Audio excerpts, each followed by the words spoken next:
Start करना था, rigid body dynamics. काफी इंपॉर्टेंट चैप्टर है, मिनिमम 2 क्वेश्चन हम मान के चल सकते हैं और मैक्सिमम की कोई लिमिट नहीं है, 4-5 जिस हिसाब से आ सकता है पेपर।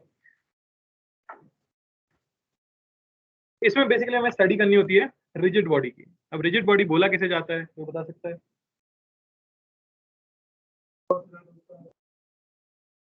बिल्कुल सही। रिजिड का मतलब ऐसी कोई ऑब्जेक्ट जिसका की शेप ना बदले, भले ही वो कैसा भी मोशन कर रही हो या किसी भी प्रकार का फोर्स आपने उसके ऊपर लगाया। ये जो चैप्टर है 2 चीजों से मिलकर बना हुआ है। पहला है ट्रांसलेशनल मोशन, जो कि हमने काफी डिटेल में पढ़ा है, और अगला होता है रोटेशनल मोशन, वो भी हमने पढ़ा है। तो वैसे जिन लोगों को मुश्किल लगता है चैप्टर, वो इसलिए क्योंकि वो ज्यादा स्ट्रेस ले लेते हैं। अगर आप दोनों को सेपरेट करके पढ़ो, जैसे प्रोजेक्टाइल मोशन में एक्स एक्सिस और वाई एक्सिस के मोशन को अगर सेपरेट कर दिया जाए तो बहुत सिंपल हो जाता है।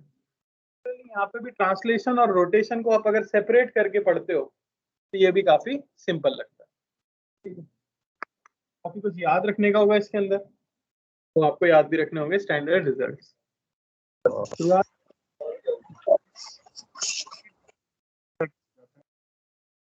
उसकी डेफिनेशन लिख लेते हैं।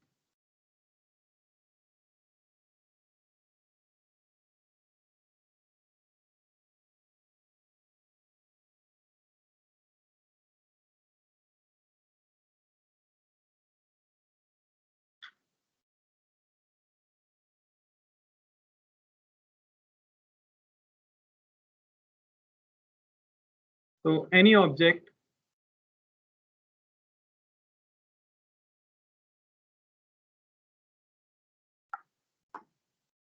that does not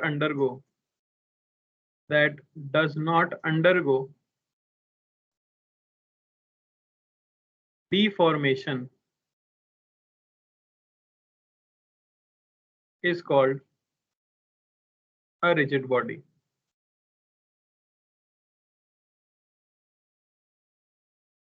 यानी हम कह सकते हैं shape does not change.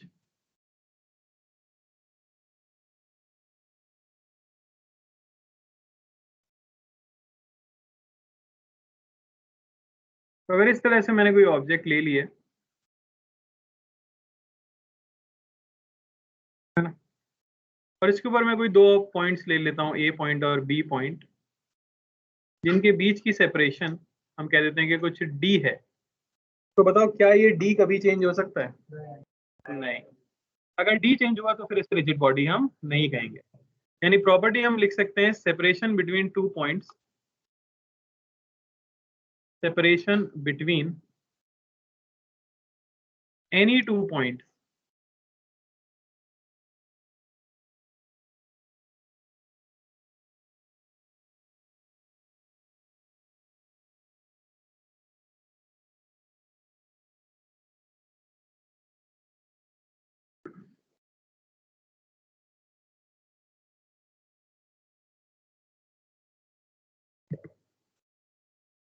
Yes, sir. There is 3 reasons.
तो separation between any two points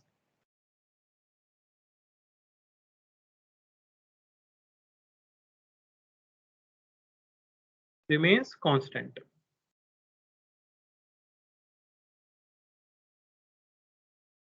clear? तो अगर कोई ऑब्जेक्ट इस प्रॉपर्टी को शो कर रही है तब हम कहते हैं कि वो रिजिड बॉडी है। सिर्फ यही एक कंडीशन नहीं है, और भी एक कंडीशन है, वो देख लेते हैं। तो इस चैप्टर के अंदर 3 चीजें आप पढ़ने वाले हो रिजिड बॉडी के बारे में। आपकी जो ऑब्जेक्ट है वो या तो कर रही हो सकती है प्योर ट्रांसलेशनल मोशन,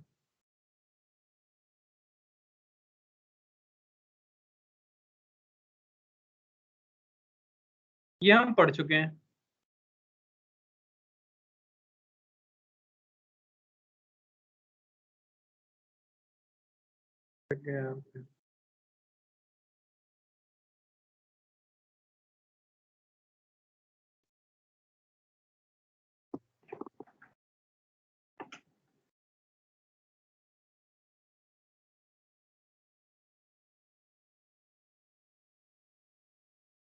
सर फिर से आवाज नहीं आ रही। हाँ भाई पता है।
तो ऑब्जेक्ट हमारी जो है वो कर रही हो सकती है प्योर ट्रांसलेशनल मोशन।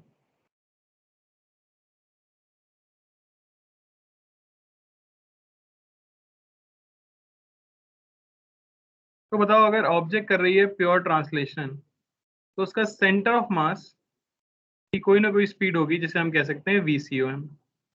मैं जानना चाहता हूं कि इसके ऊपर अगर मैं कोई 2 पॉइंट चूज कर लेता हूं A और B, तो ए के रिस्पेक्ट में बी का मोशन कैसा होगा?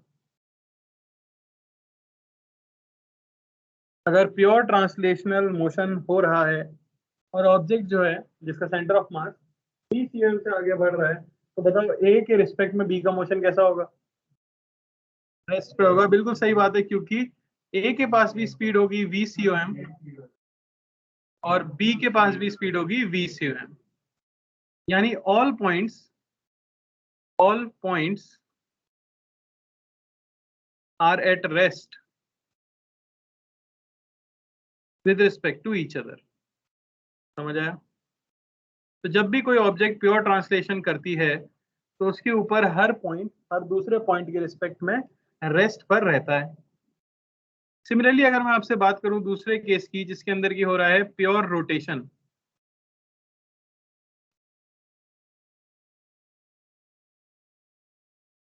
प्योर रोटेशन का मतलब, इसे थोड़ा ध्यान से देखना, ऑब्जेक्ट जो है वो अपने सीओएम के अबाउट प्योर रोटेशनल मोशन कर रही है किसी एंगुलर वेलोसिटी ओमेगा से। अब मैं बोलूं कि पॉइंट ए है हमारे पास और पॉइंट बी है, तो बताओ ए के रिस्पेक्ट में बी का मोशन कैसा होगा? अगर बी ए को दिखेगा तो उसे ए क्या करता हुआ दिखेगा? वो तो सही है। मोशन को क्या कहोगे, किस टाइप का मोशन? सर्कुलर। रोटेशनल और सर्कुलर सेम होते हैं, दो अलग शब्द हैं इंग्लिश में। रोटेशन का मतलब ही सर्कुलर मोशन होता है। तो हम ऐसा कह सकते हैं कि ए के पास कुछ वेलोसिटी होगी इस तरह से वी ए और बी के पास कुछ इस तरह से वेलोसिटी होगी वी बी। तो अगर आप विद रिस्पेक्ट टू बी बात कर रहे हो, बी के रिस्पेक्ट में अगर हम बात करें तो बी को तो हम किस पे मान लेंगे? रेस्ट पर। और हम ए को नोटिस करेंगे तो ए के खुद के पास जो वेलोसिटी है वो इस तरह से कुछ वी है। जब आप उसे रोक के बी की वेलोसिटी उसमें ऐड करोगे तो वो कुछ इस तरह से आएगी वी बी।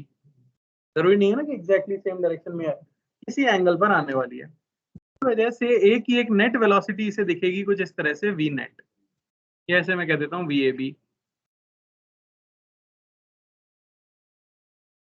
अब अगर इन दोनों की लाइन ज्वाइनिंग को देखा जाए तो वो कुछ इस तरह से, जो डिस्टेंस है डी, इस वेलोसिटी के दो कंपोनेंट्स आ सकते हैं जो रेड वाली वेलोसिटी मैंने ड्रॉ की है।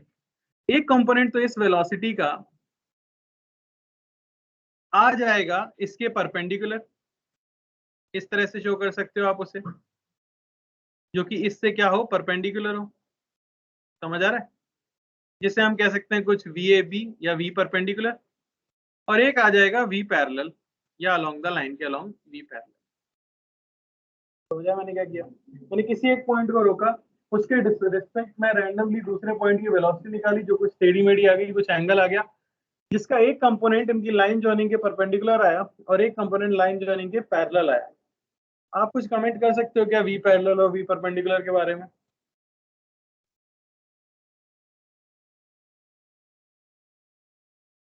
वी पैरेलल है relative velocity along line joining A and B. बोलिए।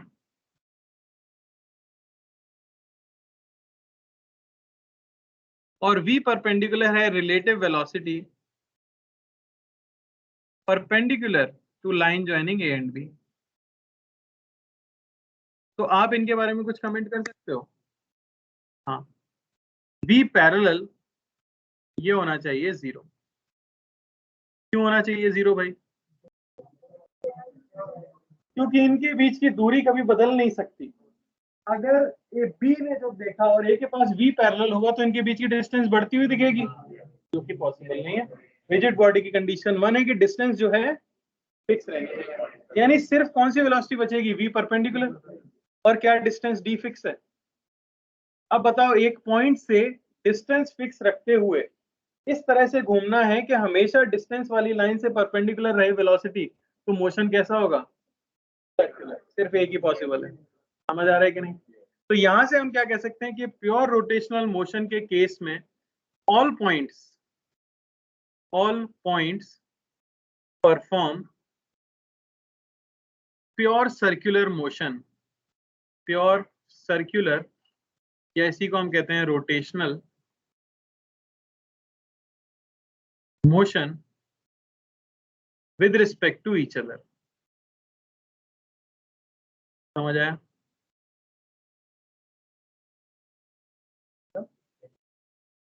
स्पिनिंग और रोटेशन, अब वो डिपेंड करेगा तुमने स्कूल में क्या पढ़ा। स्पिनिंग किस चीज को बताया उन्होंने?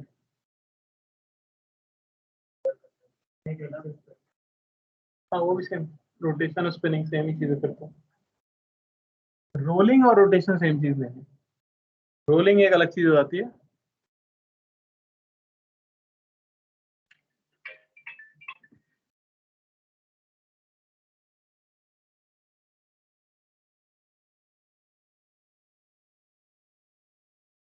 ठीक है,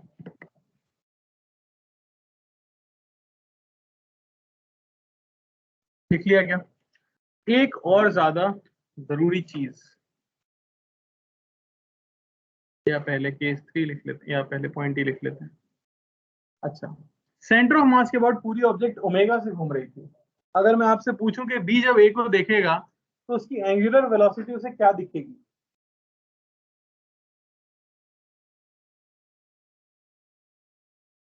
रिजिड बॉडी की यही प्रॉपर्टी सबसे तगड़ी है, वो ये है कि मान लो ये था सेंटर ऑफ मास, पूरी ऑब्जेक्ट इसके अबाउट घूम रही थी ओमेगा से, और कुछ एंगुलर एक्सेलरेशन था अल्फा। यहाँ कोई पॉइंट होगा ए, यहाँ मैंने ले लिया कोई बी, यहाँ पॉइंट ले लेते हैं सी। ये सारे पॉइंट एक दूसरे के रिस्पेक्ट में कैसा मोशन कर रहे हैं? प्योर सर्कुलर मोशन, जैसे कि हम स्टैब्लिश कर ही चुके हैं। तो अच्छी बात यह है कि omega of A with respect to B लिया जाए, या omega of B with respect to A लिया जाए, या omega of A with respect to C लिया जाए, या omega of C with respect to B लिया जाए, या ओमेगा किसी का भी ले लो। समझ आ रहा है?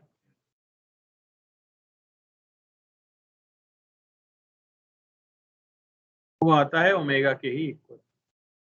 यानी एक पॉइंट के अबाउट अगर एंगुलर वेलोसिटी पता है रोटेशन की, तो हर पॉइंट के अबाउट सेम ही एंगुलर वेलोसिटी आएगी किसी भी पॉइंट की। समझ आया? बहुत ही इंपॉर्टेंट प्रॉपर्टी। सेम चीज अल्फा के लिए है। आप कह सकते हो alpha of A with respect to B direction के साथ, alpha of B with respect to A, alpha of A with respect to C, and so on. समझ आया? देख लो ऑल पॉइंट्स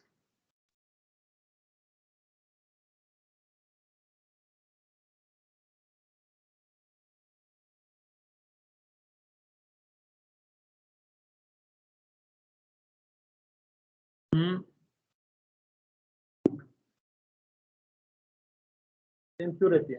प्रूव कर सकते हैं सेम रहेगी। ए के रिस्पेक्ट में बी की वेलोसिटी आई V A B upon D, तो बी के रिस्पेक्ट में ए की क्या आएगी? V A B upon D. तो ए के रिस्पेक्ट में जो बी की है वही बी के रिस्पेक्ट में ए की है। कोई भी रैंडम पॉइंट अगर आप लेते हो तो ऊपर की वी ए बी भी चेंज होगा, डिस्टेंस टी भी चेंज होगा, तो वो चीज क्या रखी जाती है? कांस्टेंट, तभी वो सर्कुलर मोशन हो पाएगा। तो all points rotate about each other with same omega. तो अगर कोई ऑब्जेक्ट इन सभी कंडीशन को फुलफिल करती है, पहली कंडीशन कौन सी? दो पॉइंट्स के बीच की दूरी कभी भी नहीं बदलनी चाहिए, और दूसरी चीज हर पॉइंट का ओमेगा हर दूसरे पॉइंट के अबाउट सेम रहना चाहिए मैग्नीट्यूड और डायरेक्शन में, और हर पॉइंट हर दूसरे पॉइंट के अबाउट प्योर सर्कुलर मोशन ही करना चाहिए, तो हम कहते हैं कि ऑब्जेक्ट क्या है? रिजिड है। समझ आया? ये भी हम पढ़ चुके हैं सर्कुलर मोशन भी। तीसरा केस आ जाता है जिसे हम कहते हैं combined translational and rotational motion,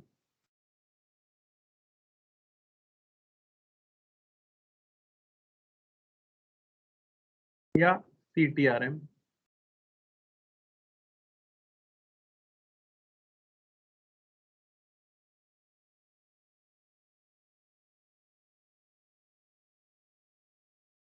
अब इसमें क्या होता है कि ऑब्जेक्ट घूमती भी है और चलती भी है, यानी ट्रांसलेशन भी होगा और रोटेशन भी होगा, कुछ इस तरह से। मान लेते हैं ये हमारा सेंटर ऑफ मास है जो आगे जा रहा है VCOM से, और ये घूम रहा है इसके अबाउट ओमेगा COM से। यहाँ मैं कोई पॉइंट ले लेता हूँ ए और यहाँ मैं कोई पॉइंट ले लेता हूँ बी। मुझे बताओ ए के रिस्पेक्ट में बी का मोशन कैसा होगा?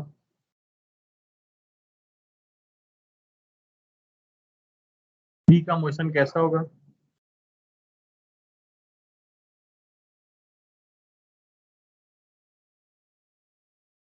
बोलिए।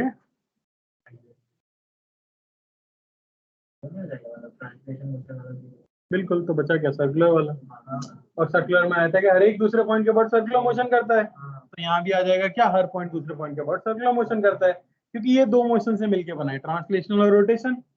ट्रांसलेशन में आपने सीखा कि हर पॉइंट दूसरे के रिस्पेक्ट में रेस्ट पे रहता है, तो रेस्ट का इफेक्ट आ गया, कुछ हुआ ही नहीं। और रोटेशन की वजह से सब घूमते हुए दिखेंगे। तो इसमें और इससे पिछले वाले केस में कोई डिफरेंस नहीं होता अगर एक पॉइंट के रिस्पेक्ट में दूसरे पॉइंट को देखा जाए तो। All points perform pure rotational motion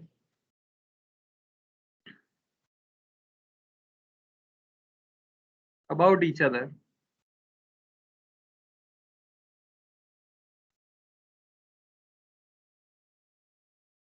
with same angular velocity.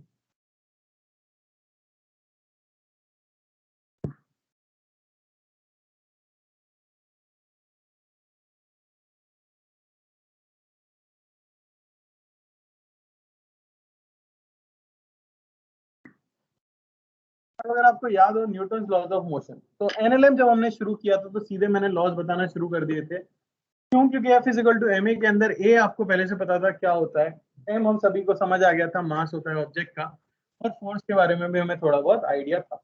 तो चैप्टर तुरंत शुरू हो जाता है।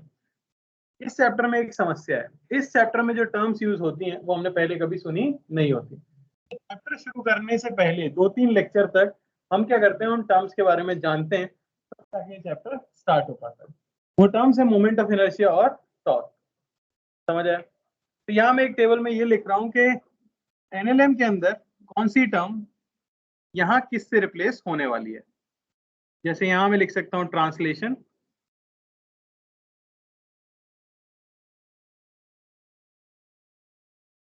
और यहाँ मैं लिख दूंगा रोटेशन।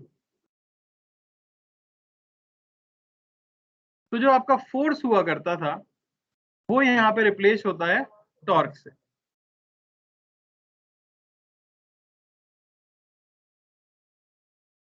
साथ ही साथ वहां पे जो आपने देखा था एक्सेलरेशन, पोजीशन और वेलोसिटी, वो यहाँ पे रिप्लेस हो जाती है एंगुलर एक्सेलरेशन, एंगुलर पोजीशन और एंगुलर वेलोसिटी।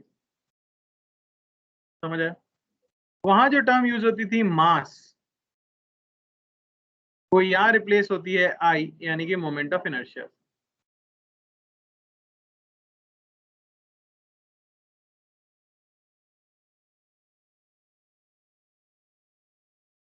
तो चैप्टर स्टार्ट करने से पहले हमें टॉर्क निकालना और मोमेंट ऑफ इनर्शिया निकालना आना चाहिए, तब हम लॉ ऑफ ड्यूबी न्यूटन का लॉ है उसको रोटेशन में अप्लाई कर पाएंगे।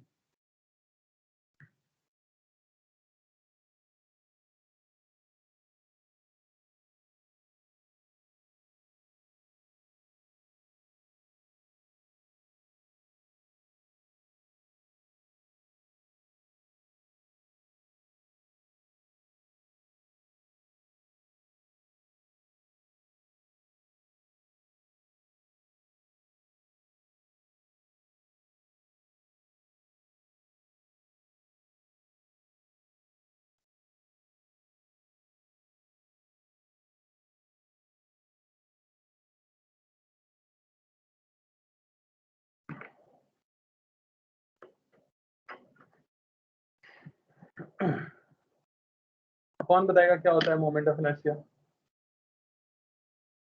चलो, कौन बताएगा क्या होता है इनर्शिया?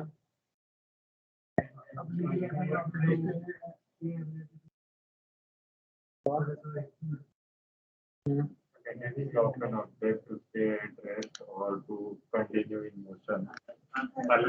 बिल्कुल सही बात, बिल्कुल परफेक्ट। किसी भी ऐसी कोई भी ऑब्जेक्ट जो होती है उसकी एक टेंडेंसी होती है, वो अपना स्टेट ऑफ ट्रांसलेशन बदल नहीं सकती। यानी चलती हुई ऑब्जेक्ट अपने आप रुक नहीं सकती, रुकी हुई ऑब्जेक्ट अपने आप चलना शुरू नहीं कर सकती जब तक कि आप उसके ऊपर कोई एक्सटर्नल फोर्स ना लगाओ। यानी कि अपने स्टेट के अंदर चेंज को रेजिस्ट करने की जो प्रॉपर्टी है मास की, उसे आप कहते हो इनर्शिया। सिमिलरली कोई ऑब्जेक्ट जो एक जगह पर रुकी हुई है वो अपने आप घूमना शुरू नहीं कर सकती। सिमिलरली कोई घूमती हुई ऑब्जेक्ट अपने आप रुक नहीं सकती जब तक कि आप एक्सटर्नल टॉर्क ना अप्लाई करो। तो जैसे ट्रांसलेशन के लिए फोर्स है, वैसे रोटेशन के लिए टॉर्क है। रुकी हुई ऑब्जेक्ट को लीनियरली चलाने के लिए फोर्स की रिक्वायरमेंट है। सिमिलरली रुकी हुई ऑब्जेक्ट को घुमाने के लिए टॉर्क की रिक्वायरमेंट है। बात समझे? तो ये बेसिकली क्या है? Resistance towards change in rotational state of motion. अगर रुका हुआ था तो अपने आप घूमेगा नहीं, और घूम रहा था तो अपने आप रुकेगा नहीं। समझ आया? यहाँ एक वर्ड है मोमेंट। मोमेंट कई बार यूज होगा इस चैप्टर के अंदर। मोमेंट का मतलब ही होता है रोटेशनल इफेक्ट। तो मोमेंट ऑफ इनर्शिया यानी कि रोटेशनल इफेक्ट ऑफ इनर्शिया। इससे पहले आपने जो पढ़ा था वो था ट्रांसलेशनल इफेक्ट ऑफ इनर्शिया, कि बिना फोर्स के कोई चल नहीं सकता। सिमिलरली बिना टॉर्क के कुछ घूम नहीं सकता। तो हमेशा ये क्लियर रखना, ट्रांसलेशन से रिलेटेड है फोर्स और रोटेशन से रिलेटेड है टॉर्क। तो यहाँ पे लिख लो, the property of matter, the property of matter to resist change in its rotational state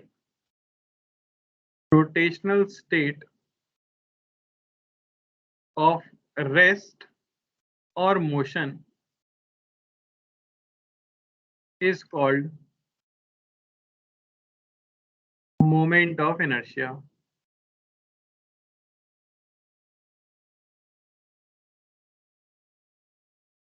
समझ आया?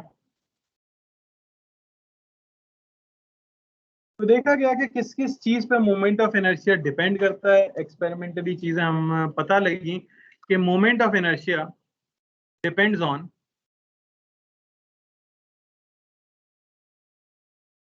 mass distribution, geometrical orientation,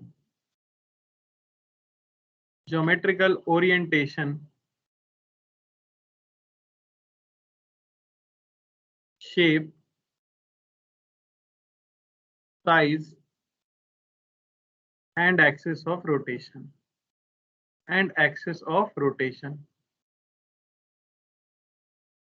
अब काफी ज्यादा लोग इस चीज में कंफ्यूज होते हैं। वो जब भी किसी चीज को घूमते हुए देखते हैं तो वो सोचते हैं कि एक पॉइंट है जिसके अबाउट वो घूम रही है। जैसे अगर मैं यहाँ पे एक ऑब्जेक्ट ड्रॉ करूं और मैं कह दूं कि वो इसके अबाउट घूम रही है, तो क्या वो इस पॉइंट के अबाउट घूमेगा? है नहीं, होता है वो एक एक्सिस के अबाउट। तो कोई भी जब रोटेट होता है तो वो किसी एक्सिस के अबाउट होता है। एक इस तरह की एक्सिस है जिसके अबाउट ये घूम रहा होगा। समझ आया? तो आपको ये हमेशा याद रखना है कि कभी भी मोमेंट ऑफ इनर्शिया का क्वेश्चन हो, आपको मोमेंट ऑफ इनर्शिया फाइंड करना हो या रोटेशन का इन जनरल कोई भी क्वेश्चन हो, पहले एक्सिस ऑफ रोटेशन डिफाइन होनी चाहिए। जब तक हमें एक्सिस ऑफ रोटेशन नहीं पता, हम उस ऑब्जेक्ट का मोमेंट ऑफ इनर्शिया नहीं बता सकते। समझ आया? ठीक है। अब हम निकालना सीखेंगे मोमेंट ऑफ इनर्शिया। तो पहले लिख लो moment of inertia of discrete particle system.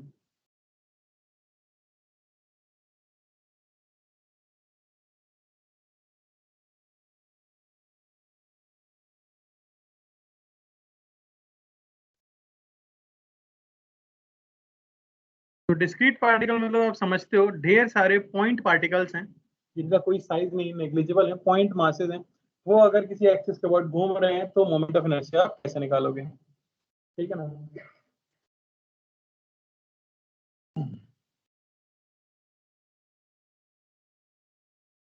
तो मान लो कि ये हमारी एक्सिस ऑफ रोटेशन है,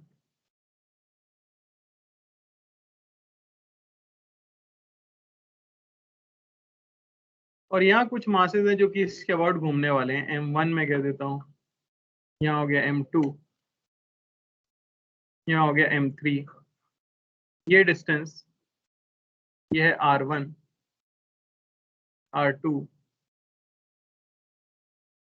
r3, तो मोमेंट ऑफ इनर्शिया को डिफाइन किया गया है I is mr²।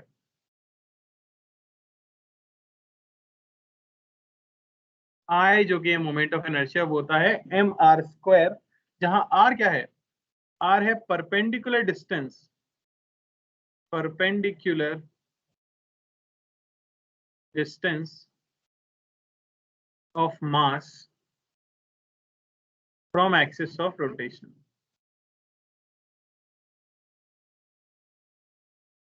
तो बताइए स्केलर क्वांटिटी है या वेक्टर क्वांटिटी है? स्केलर क्वांटिटी है, और यूनिट क्या हो जाएगी इसकी, केजी मीटर स्क्वायर mr²। तो क्योंकि ये स्केलर क्वांटिटी है तो आप इसे डायरेक्टली ऐड कर सकते हो। तो इन तीनों ऑब्जेक्ट का नेट मोमेंट ऑफ इनर्शिया अगर पूछा जाए तो हो जाएगा m1r1² plus m2r2² plus m3r3²।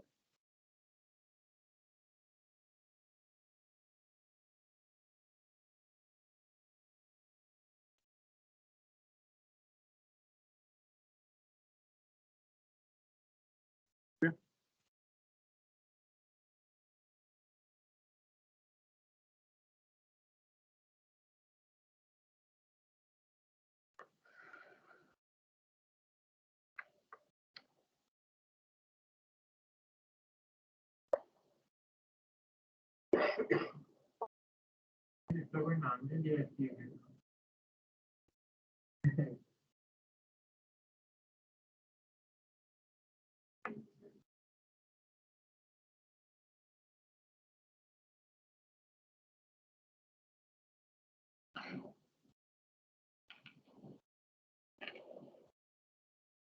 हो गया क्या? चलो अब बस सवाल करने हैं हमें।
तो ये सिंबल बस मैं इसलिए लिख देता हूँ ताकि आपको पता लगे इस एक्सिस के वर्ड रोटेशन हो रहा है। तो इन सभी पार्टिकल्स का कंबाइंड मोमेंट ऑफ इनर्शिया कितना आएगा?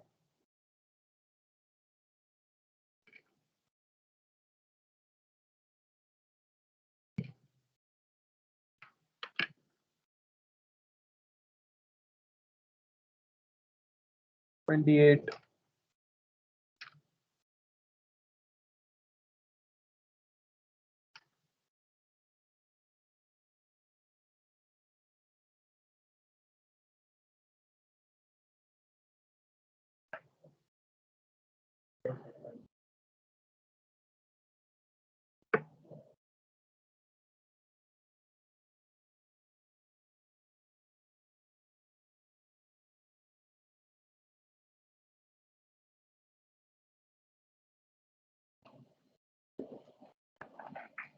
आया सबका?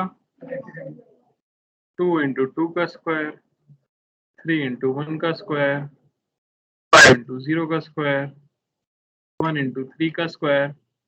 अंतर बस कहाँ पे, आखिरी वाले में 4 नहीं लेना है, आपको लेनी पड़ेगी परपेंडिकुलर डिस्टेंस जो कि आएगी ये,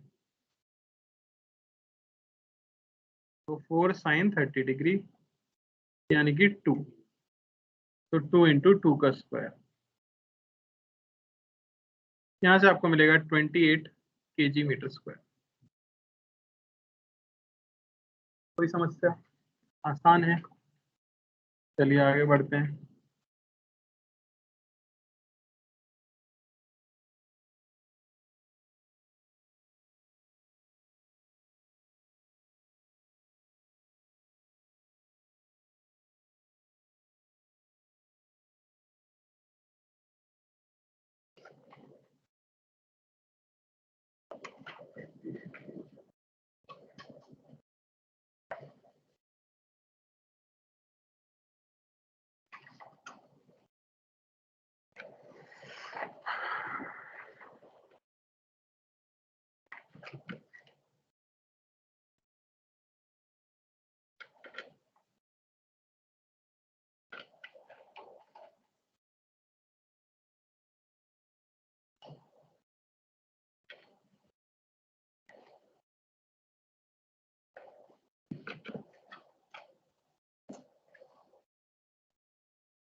तो 3 एक्सिस हैं, तीनों का कंबाइंड नहीं बताना होता कभी भी, हर एक का इंडिविजुअली आपको बताना पड़ेगा, है ना।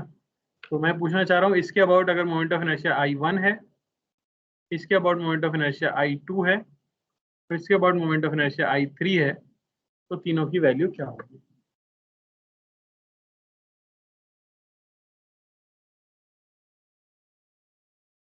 हाँ,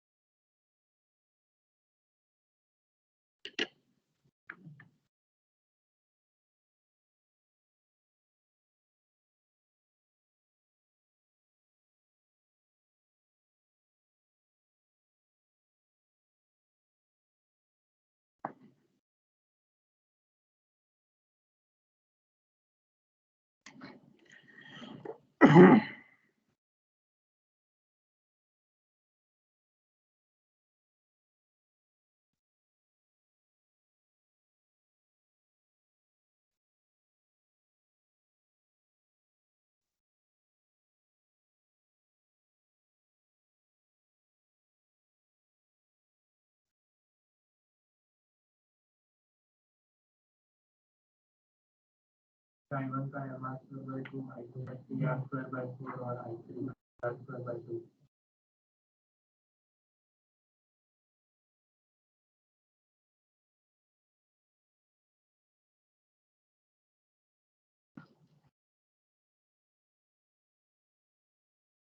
तो पहले बताओ I1 में A का कितना आएगा, इस एक्सिस के अबाउट A का, A की कोई डिस्टेंस ही नहीं है, प्लस B का चाहिए हमें, तो B की परपेंडिकुलर डिस्टेंस आपको देखनी है, ठीक है ना। यहां से इस एक्सिस की हम बात कर रहे हैं, तो ये है परपेंडिकुलर डिस्टेंस r/2, इसकी भी क्या है r/2, तो m इंटू r/2 का स्क्वायर।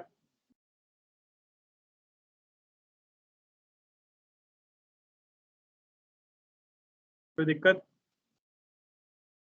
I2 की अगर बात करें, I2 पे आप देख सकते हो B और C का कितना हो जाएगा, 0। पहली बार मैं लिख रहा हूँ सारी चीजें। तो A का देख सकते हैं हम परपेंडिकुलर डिस्टेंस, ये एंगल 30 डिग्री है, r cos 30 डिग्री r√3/2, तो m इंटू r√3/2 का होल स्क्वायर प्लस B और C का क्या हो गया 0, यानी 3mr²/4। कोई दिक्कत? फाइनली I3, इसके अबाउट A का कितना हो गया 0, और B और C की डिस्टेंस कितनी होगी,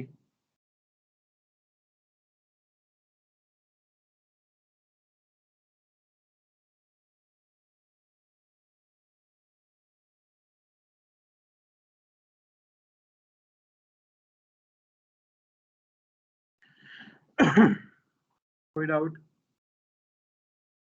तो बस उस एक्सिस से परपेंडिकुलर डिस्टेंस लिख के उसका स्क्वायर करना है। कोई डाउट है भाई?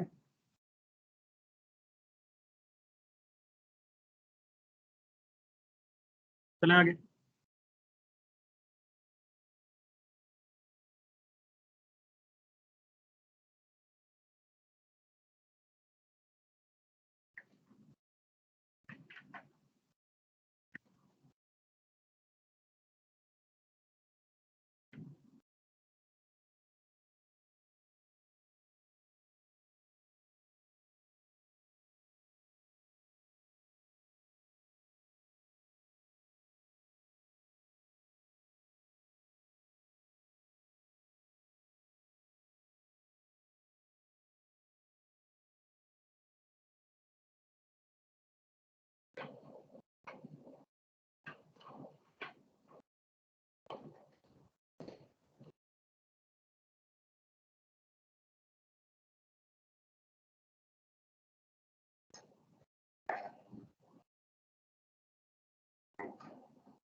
I1 3 square by 2, I2 3 square और I3 6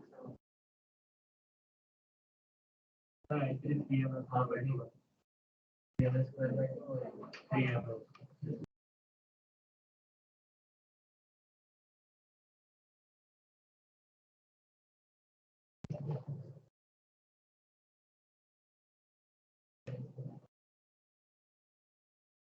हाँ सर 3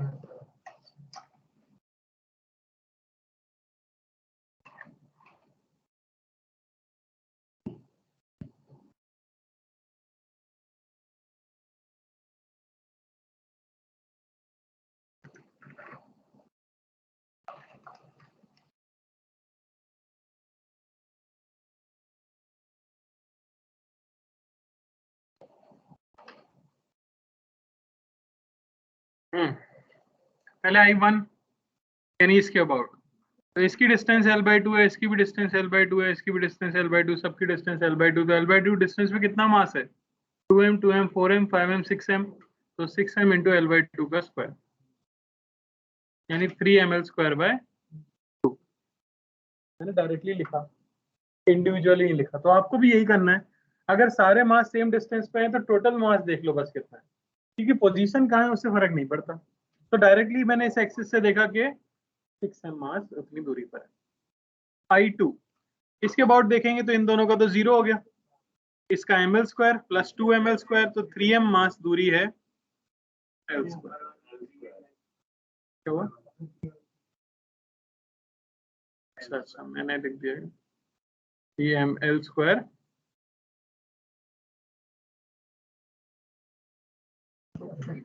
3ml। हाँ बस बहुत है, जीत गया तुम। I3, अरे बोलो I3। इस 2m का कितना हो गया 0, इसका कितना हो गया 0, इसकी डिस्टेंस सिर्फ आपको निकालनी है, L/√2. ये हो गया L/√2। तो इसकी भी डिस्टेंस सेम है, तो 2m और m, dm मास L/√2 डिस्टेंस पर है।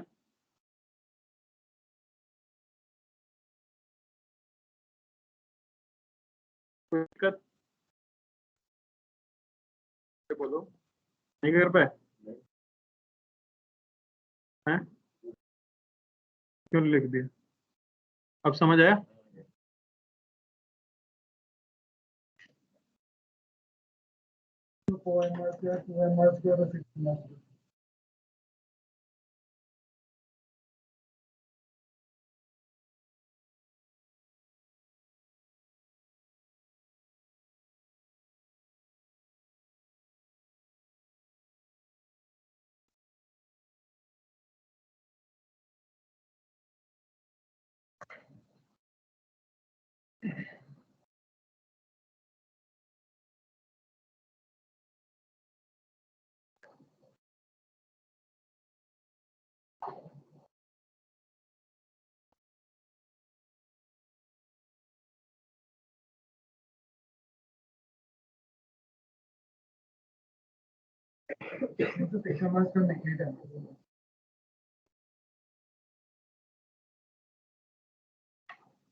क्या है बताओ? I1 सबसे पहले अगर लिखें तो इन दोनों का तो गायब हो गया, m मास और m मास r डिस्टेंस पे, तो क्या आ गया 2mr²। I2 की अगर बात की जाए तो यह है I2, इन दोनों का 0 हो गया, 2m और 2m, 4m मास r दूरी पे है, तो 4mr²। I3 अगर लिखा जाए तो इसका गायब हो गया, मैंने उल्टा लिख दिया सर, इसको नाम ही नहीं दिया गया कुछ, I1 को I3 कह दिया। I3 तो ये होगा ना, I3 इसके अबाउट निकाला सबने, तो इसका तो क्या हो गया 0, इसका कितना हो गया 2m इंटू 2r का स्क्वायर प्लस ये दोनों मास कितनी दूरी पे हैं, ये परपेंडिकुलर डिस्टेंस, समझ आया? तो बेसिकली 2m r² कितना हो गया?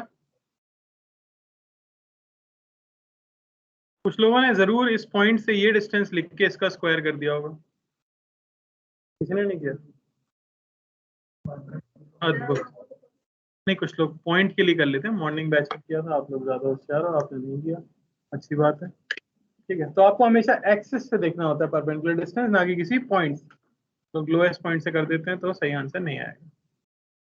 चलिए 5th question.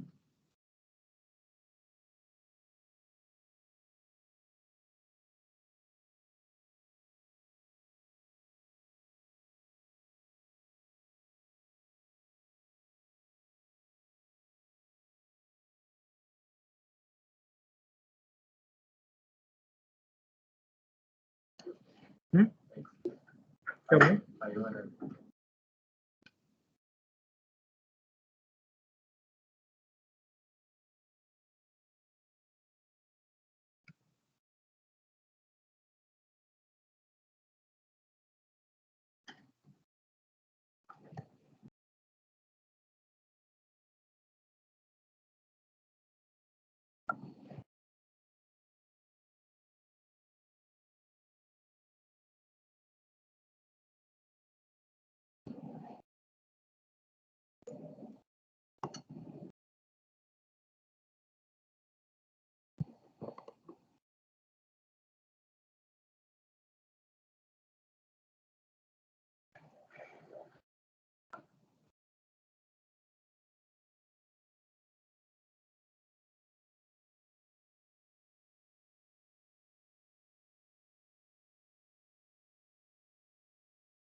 b square 2m a square और b square by 2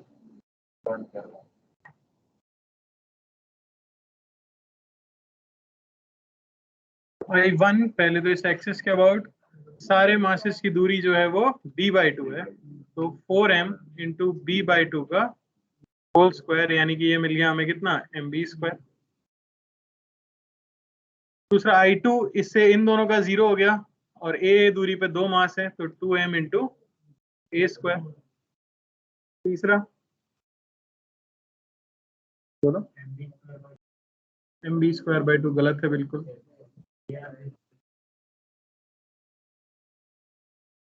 Sir, 2m into a square b square upon a square plus b square. किसने दिया है भाई आंसर? Sir, Atik. बहुत बढ़िया बेटा। बेटा मैंने शुरुआत से यही लिखा था।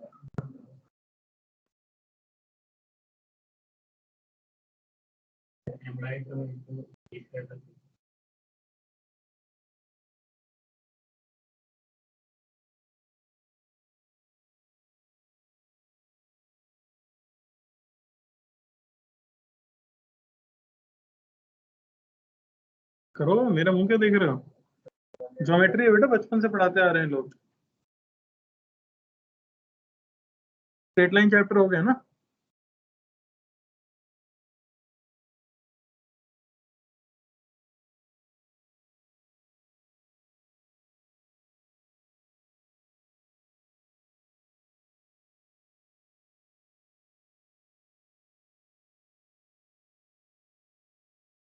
तो इस डायगोनल से इस पॉइंट की परपेंडिकुलर डिस्टेंस, क्या ये डायगोनल की लेंथ का हाफ होगी?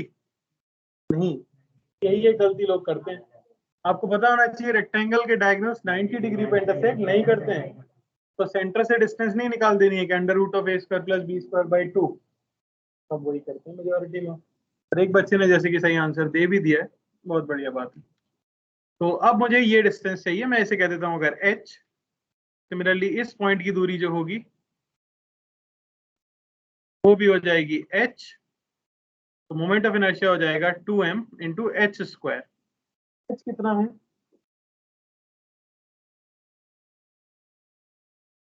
स्ट्रेट लाइन पढ़ चुके हो, एक पॉइंट से एक लाइन की दूरी पूछी जा रही है मात्र, और मुझे पूरा विश्वास है तुम्हें नहीं आता होगा, है ना? इसीलिए हम क्या कर सकते हैं, इस एंगल को मान सकते हैं अल्फा। तो क्या आप tan अल्फा बता सकते हो? ये बड़ा सा ट्राइंगल देखो, tan अल्फा आपको मिल जाएगा a/b। अगर आप ये ट्राइंगल प्लॉट कर दो, ये हो गया एंगल अल्फा ए बी, और ये हो गया √a² + b²। और ये एंगल अल्फा है, तो ये एंगल 90 माइनस अल्फा होगा, तो ये एंगल अल्फा होगा, और ये लेंथ है a। तो आप सिंपली h को लिख सकते हो a cos अल्फा। अगर यहाँ पे पुट करोगे h cos अल्फा, यहाँ से पुट करो तो मिलेगा ab/√a² + b²। यहाँ पे पुट करेंगे तो हमें i का आंसर मिलेगा 2m a² b² upon a² + b²। ऐसा क्वेश्चन एग्जाम में आएगा तो पहला ऑप्शन वही होगा जो तुम आंसर देने वाले थे, हाँ? और आखिरी ऑप्शन ये लिखा हुआ, तुम सोचोगे ये तो होगा ही नहीं, पर यही होगा, तो ध्यान से करना जरूरी है। कौन सा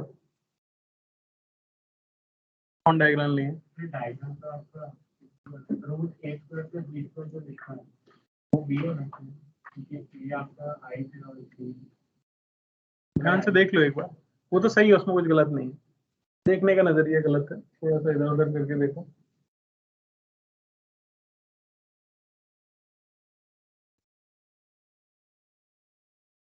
नहीं है?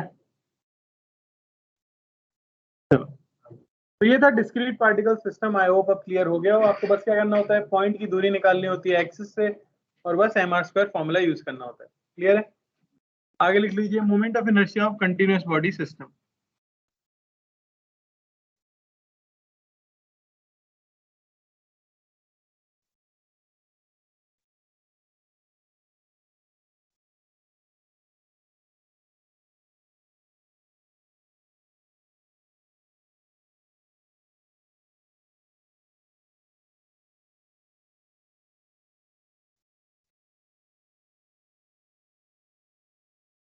तो मान लो कि ये एक्सिस है और इसके अबाउट हमें मोमेंट ऑफ इनर्शिया निकालना है, पर इस बार पॉइंट ऑब्जेक्ट नहीं है हमारे पास, एक एक्सटेंडेड ऑब्जेक्ट है कुछ इस तरह से,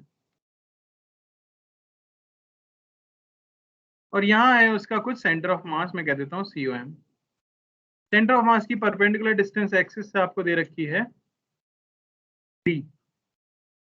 तो क्या आप इस ऑब्जेक्ट का मोमेंट ऑफ इनर्शिया इस एक्सिस के अबाउट बता सकते हो अगर इसका मास है m? बोलिए, क्या मोमेंट ऑफ इनर्शिया हो जाएगा md²? ठीक है, तो पहली चीज मैं यही लिखूंगा, I is not equal to md²। Centre of mass एक हाइपोथेटिकल पॉइंट है जो कि पूरे सिस्टम ऑफ पार्टिकल के ट्रांसलेशनल मोशन को रिप्रेजेंट करता है। सेंटर ऑफ मास बॉडी के रोटेशनल मोशन को रिप्रेजेंट नहीं करता। तो सेंटर ऑफ मास का मोमेंट ऑफ इनर्शिया निकालना इक्वल नहीं होता बॉडी का मोमेंट ऑफ इनर्शिया निकालने के। बात समझ आई? तो ये हमेशा याद रखिए कि centre of mass does not represent, center of mass does not represent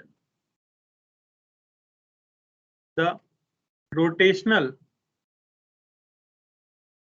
motion of a rotating continuous body।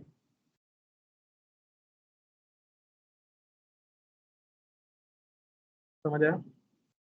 तो अब हमें क्या करना होगा, जो हम हमेशा से करते आए हैं, किसी r1 डिस्टेंस पर जाकर मैं एक छोटा सा एलिमेंट ले लूंगा जिसका सबसे छोटा मास पॉसिबल वो है dm। फिर मैं r2 डिस्टेंस पर जाकर एक और एलिमेंट ले लूंगा जिसका फिर से मास क्या होगा, dm, और ऐसे ही सारे dm को हम क्या कर देंगे, ऐड। तो नेट मोमेंट ऑफ इनर्शिया ये आपको मिल जाएगा dm_r1² plus dm_r2² and so on. तो इंटीग्रेशन के फॉर्म में अगर I लिखा जाए तो जनरल हम लिख सकते हैं r² dm, जहां r क्या है, r है परपेंडिकुलर डिस्टेंस किसका, क्या बोलते हैं उसे, disc of element from axis, और dm है मास ऑफ एलिमेंट।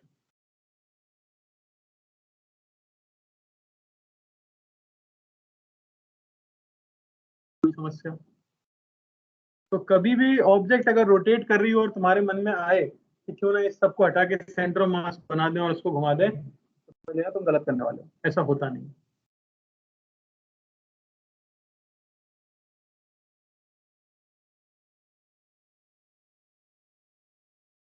क्लियर है?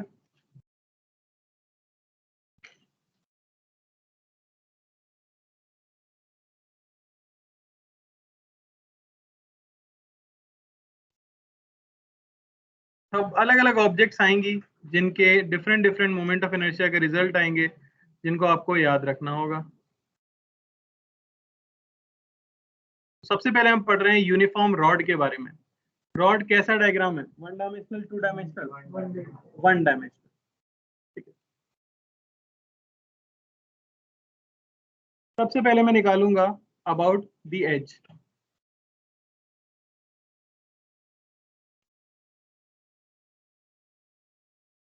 बताओ रॉड के लिए क्या डिफाइन होगा, लैम्डा, सिग्मा या रो? अब यही काम आएगा जो आपने सीखा होगा, एलिमेंट क्या चूज किया जाए, वो सब यही काम आता है। Sir lambda. ये मान लो कि हमारी एक्सिस है,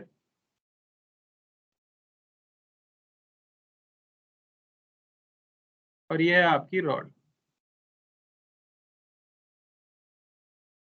तो रॉड का मास m दे दिया गया है, लेंथ l दे दी गई है, और इस तरह से आपको इस एक्सिस के अबाउट मोमेंट ऑफ इनर्शिया बताना है। तो सेंटर ऑफ मास भले ही l/2 डिस्टेंस पे, m l/2 का स्क्वायर आंसर नहीं है। ठीक है, क्या डिफाइन करेंगे सबसे हम? लैम्डा, जो कि हो गया m/l। एक वन डायमेंशनल ऑब्जेक्ट पे आप कैसा एलिमेंट ले सकते हो? पॉइंट ही ले सकते हो। तो x पे जाके मैं dx थिकनेस का एक एलिमेंट ले लेता हूं, तो dm जो आएगा उसकी वैल्यू क्या आ जाएगी? Lambda dx। तो आप di लिख सकते हो, छोटा सा moment of inertia, integration of x square dm, क्योंकि दूरी उसकी एक्सिस से कितनी है? x है। यहां से मिलेगा integration of lambda x square dx। x की लिमिट क्या लगाई जाएगी? 0 to l, सबसे छोटा एलिमेंट 0x की वैल्यू पे, और आखिरी वाला l पे। पुट करोगे, वैल्यूज निकालोगे, ये हो गया m/l लैम्डा बाहर इंटू x³/3, x स्क्वायर का इंटीग्रेशन 0 से लेके l तक। i की वैल्यू आपको यहां से मिलेगी ml²/3। फिर रिजल्ट हम याद रखते हैं क्या? हाँ, डेरिवेशन उस तरह का ही है। वहां पे फॉर्मूला था integration y/dm upon integration dm, यहाँ पे होता है इंटीग्रेशन r²dm।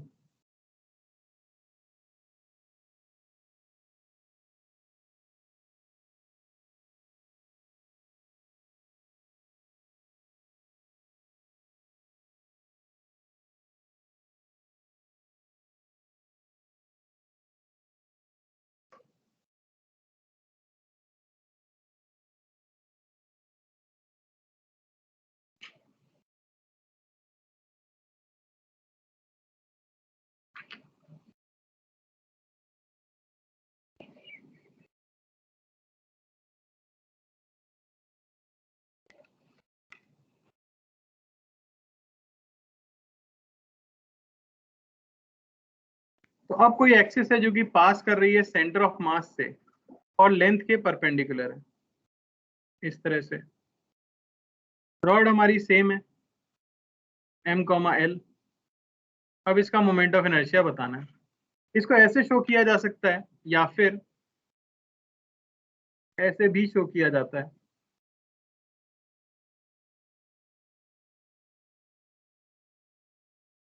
क्योंकि ये 1D ऑब्जेक्ट है, इसलिए कोई फर्क नहीं पड़ता। आप ऐसे घूमता हुआ मान सकते हो I, या इसको एक्सिस बना के ऐसे घूमता हुआ मान सकते हो I, क्योंकि ये चीज जो मैंने लेफ्ट में बनाई है वो ऊपर से देखने पे ऐसी तो दिखेगी। बस एक्सिस कैसी होनी चाहिए? सेंटर ऑफ मास से परपेंडिकुलर। अच्छा बताओ, अगर एक्सिस लेंथ के अलोंग हो जाए तो मोमेंट ऑफ इनर्शिया कितना आएगा? क्योंकि पूरा मास एक्सिस पर ही आ जाएगा। अब इसकी वैल्यू हमें कैलकुलेट करनी है। कैसे कर सकते हैं? दो तरीके। लेफ्ट वाले टुकड़े के लिए एज वाला फॉर्मूला लगा दो, राइट वाले टुकड़े के लिए एज वाला फॉर्मूला लगा दो, और दोनों को ऐड कर दो। या फिर आप इंटीग्रेशन कर सकते हो। मैं इंटीग्रेशन से इसलिए कर रहा हूं, मैं यहां से x डिस्टेंस पे गया और मैंने dx थिकनेस का एलिमेंट ले लिया। अगर यूनिफॉर्म रॉड है तो वो आधा आधा करके करना फायदेमंद होता है, दोनों का ऐड कर देना। पर क्या होगा, आगे चल के मास डेंसिटी कांस्टेंट नहीं रहेगी, लैम्डा वेरिएबल हो जाएगा, फंक्शन ऑफ x हो जाएगा। तो फिर आपको क्या करना पड़ेगा? इंटीग्रेशन ही करना पड़ेगा। इसलिए बेटर आप इंटीग्रेशन से ही करो। फिर से वही dm की वैल्यू अगर लिखी जाए तो वो आ जाएगी लैम्डा dx, कोई चेंज नहीं आएगा उसमें। I आ जाएगा आपका इंटीग्रेशन ऑफ x² dm, यानी लैम्डा इंटू dx। x की लिमिट क्या लगेगी, बस मुझे इतना बता दो। x आपने यहां से मेजर करना शुरू किया है, तो 0 वाला तो कौन सा एलिमेंट होगा? ये वाला एलिमेंट।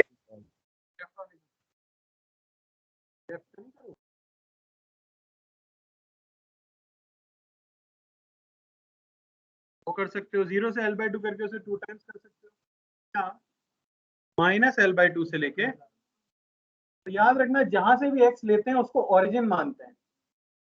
इसलिए इस तरह से करना सिखा रहा हूं, क्योंकि जब लैम्डा फंक्शन ऑफ x हो जाएगा तो यही करना पड़ेगा, तब 2 टाइम्स करने से भी काम नहीं चलेगा। अरे समझ आ रहा है? तो माइनस l/2 से l/2 इंटीग्रेशन करके आप i की वैल्यू निकालते हो, आपको मिलती है ml²/12। रिजल्ट है, याद रखना है। I अबाउट सेंटर ऑफ मास कहते हैं इसे, ICOM के टर्म्स में भी याद रखते हैं। हर शेप का ICOM जो होगा ना वो सबसे इंपॉर्टेंट होगा, उसे जरूर याद रखना। एज वगैरह ये सब भूल जाओ तो फर्क नहीं पड़ता, पर ICOM यानी सेंटर ऑफ मास के वर्ड जो है उसे हमेशा याद रखना। जल्दी लिखो भाई, खत्म नहीं होगा। दोनों क्लास में बराबर तो पढ़ाना पड़ेगा ना।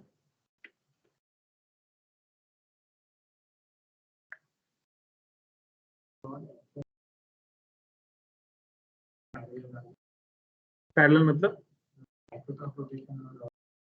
तो आगे आएगा जीवन में, अभी नहीं हो पाएगा। तो उसके लिए पैरेलल एक्सिस थ्योरम होती है जो हम पढ़ेंगे।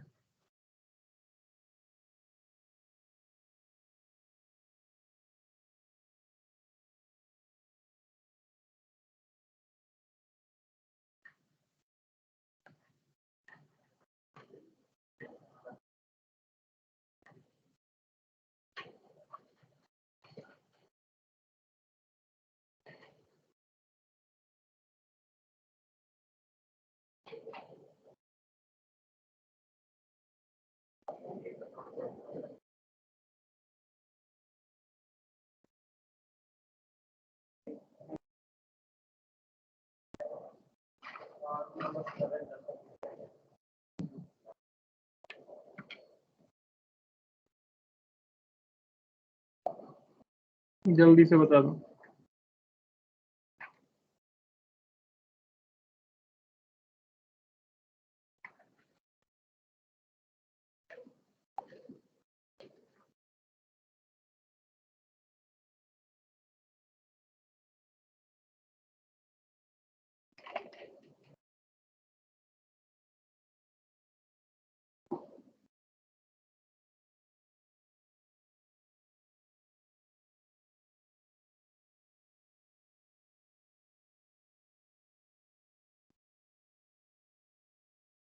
एक्सिस कैसे जा रही है? यहां से, और ये डिस्टेंस आपको दे रखी है x। करने का तरीका सेम, यहां से जाएंगे x पे, तो क्या जाए मतलब x पे जाके ले सकते हो, कुछ भी मान सकते हो।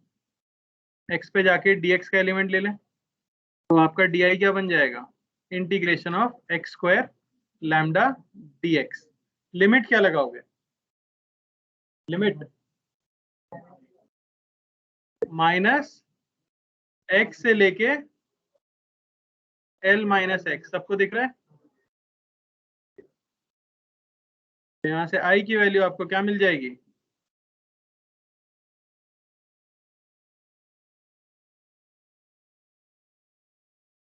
m/3 l माइनस x का cube plus x cube.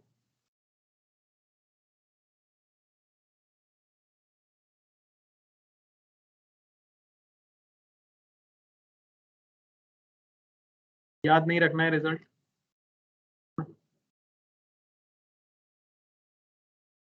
Sir हाँ भाई, स्क्रीन फ्रीज हो गई। स्क्रीन क्या? तो फ्रीज हो गई। मैं नोट्स तो अभी भेज ही दूंगा, कोई डाउट तो नहीं है ना? क्लास तो खत्म हो गई है, अब नो सर। एंड करते हैं फिर। Thank you.